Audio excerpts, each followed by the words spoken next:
Car of the day, meron tayo ngayon dito Bentley Continental at papakita natin sa inyo ngayon kung ano ang loob nito at kung gaano kaganda to manakbo. Ito nga pala yung labas ng Continental natin, grabe tindig pa lang, antikas na. Tapos dito naman sa loob, parang high heels ng babae, pula yung ilalim, hindi ko rin alam kung bakit. Magsimula tayo dito sa likod.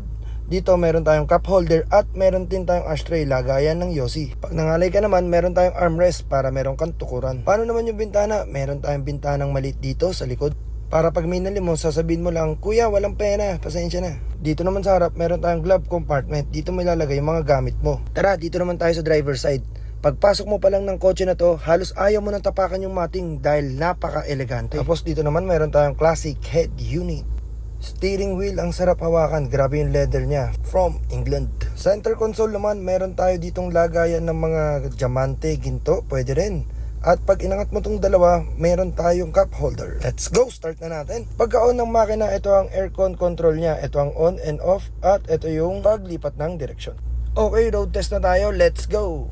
Kung nakasakay ka lang dito ngayon sa Bentley na to, ramdam na ramdam mo, hindi umaalog. Para kang nasa eroplano. Sobrang swabe ng takbo at ang tulin may power. At higit sa lahat, mas maganda kung may escort kang dala.